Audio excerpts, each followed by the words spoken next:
तो प्रधानमंत्री नरेंद्र मोदी 2 दिन के बिहार दौरे पर हैं और मोदी का अब की बार का बिहार दौरा कई मायनों में खास है। पहली बात यह कि ऑपरेशन सिंदूर की सफलता के बाद मोदी का यह पहला बिहार दौरा है और अभी आप जो तस्वीरें देख रहे हैं वो पटना में प्रधानमंत्री मोदी के रोड शो की तस्वीरें हैं और इसमें आप जरा उत्साह देखिए। अभी काफी देर पहले से ही इसकी शुरुआत हो गई थी और आप जो पटना के सड़कों के किनारे जो लोग खड़े हैं उनके हाथों में तिरंगा देखिए, लोगों का उत्साह देखिए और जोश देखिए, तो उसी से आप अंदाजा लगा पाएंगे कि मोदी के इस दौरे को लेकर बिहार में इस बार कितना उत्साह है। तो मोदी का दौरा ऐसे समय में हो रहा है जब बिहार में इसी साल विधानसभा के चुनाव होने और ऑपरेशन सिंदूर के बाद पूरे देश में राष्ट्रवाद की एक तरीके से लहर है। मोदी के विरोधी परेशान हैं और प्रधानमंत्री के बिहार दौरे से जुड़े हर कार्यक्रम में ऑपरेशन सिंदूर की छाप दिख रही है। वहीं लोगों का ध्यान इस ओर भी है कि प्रधानमंत्री मोदी बिहार इलेक्शन को लेकर क्या एक्शन लेने वाले हैं। सबकी नजर इस बात पर भी अटकी हुई है कि पटना में मोदी इलेक्शन पर फोकस रखते हुए नीतीश कुमार से मीटिंग करेंगे या फिर उनका कोई और प्लान।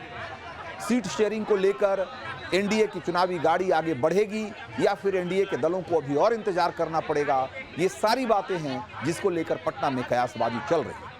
इस दौरे से जुड़ी जो तीसरी गौर करने वाली बात है वो ये कि अपने 11 साल के सरकार में बतौर प्रधानमंत्री मोदी आज बिहार दौरे की हाफ सेंचुरी लगा चुके। 11 वर्षों में मोदी आज 50वीं बार बिहार पहुंचे और मोदी की प्रायोरिटी लिस्ट में बिहार कितना ऊपर है आप इसका अंदाजा इस बात से भी लगा सकते हैं कि इस साल यानी कि 2025 की शुरुआत से लेकर अभी तक के जो शुरुआती 5 महीने हैं इसी में मोदी चौथी बार बिहार पहुंच चुके हैं।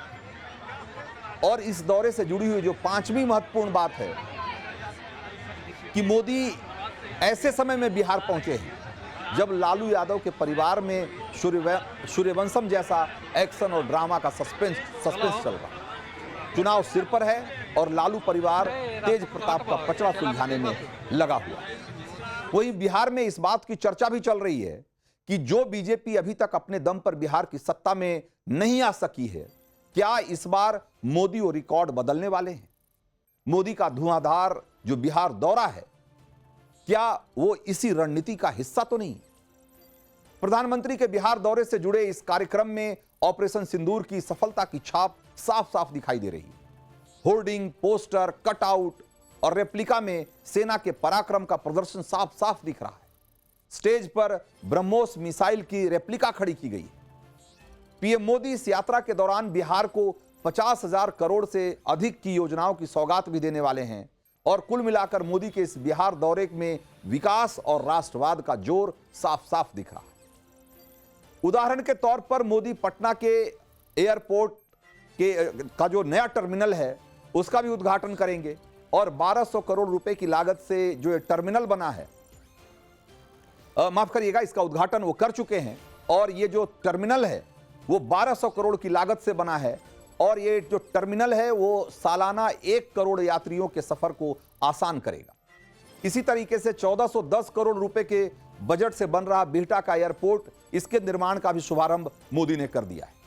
कल जब वो रोहतास पहुंचेंगे तो बिक्रमगंज में पीएम मोदी कल सड़क, रेलवे और बिजली की योजनाओं का भी उद्घाटन और शिलान्यास करने वाले।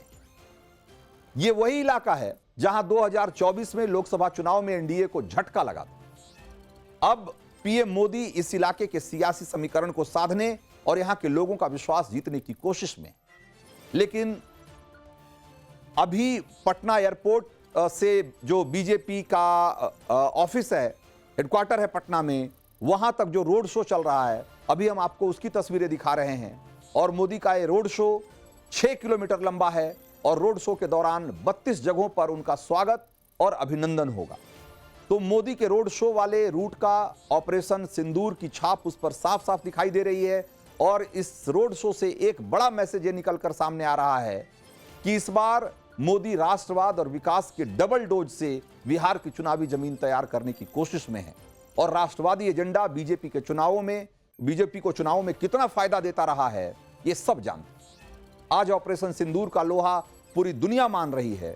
यह अलग बात है कि देश में विपक्ष को ये छोटी मोटी लड़ाई लग रही है, लेकिन विपक्ष को शायद याद नहीं कि 2019 में बालाकोट का स्ट्राइक तो इसके मुकाबले कहीं नहीं ठहरता, लेकिन लोकसभा चुनाव में बीजेपी को इसका बहुत बड़ा फायदा मिला था। और ऑपरेशन सिंदूर तो सर्जिकल स्ट्राइक और एयर स्ट्राइक के मुकाबले स्केल और इंटेंसिटी दोनों में ही बहुत बड़ा ऑपरेशन, जिसने पाकिस्तान से एक तरीके से डीलिंग का जो पूरा ग्रामर है वो उसने बदल कर रख दिया। ऑपरेशन सिंदूर के बाद प्रधानमंत्री नरेंद्र मोदी अब तक 8 बार सार्वजनिक संबोधन कर चुके हैं और बिहार में ये उनका 9वां संबोधन होने वाला है।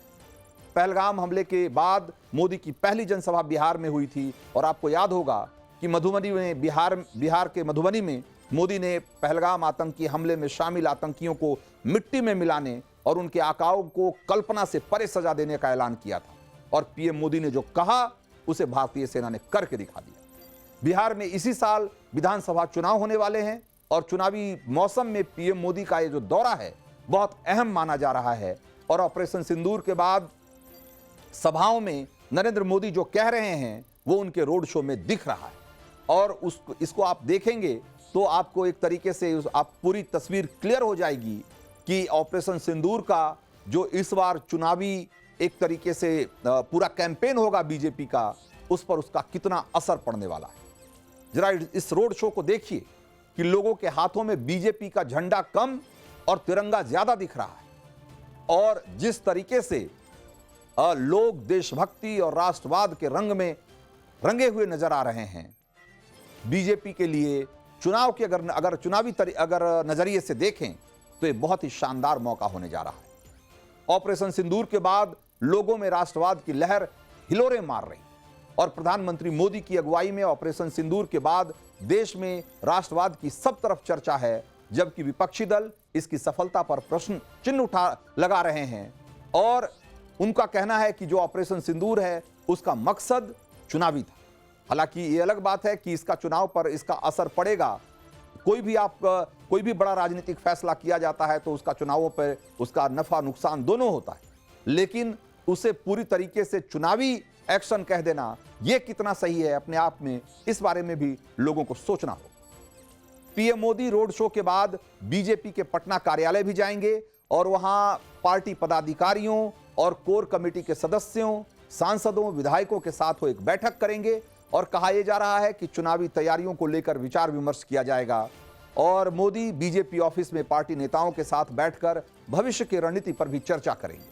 और जानकारी के मुताबिक इस बैठक में 175 से ज्यादा बीजेपी के नेता शामिल होने जा रहे हैं और माना यह जा रहा है कि इस दौरान पीएम मोदी बीजेपी नेताओं से राय लेंगे कि जो अगला विधानसभा चुनाव है उसमें क्या रणनीति अपनाई जानी चाहिए।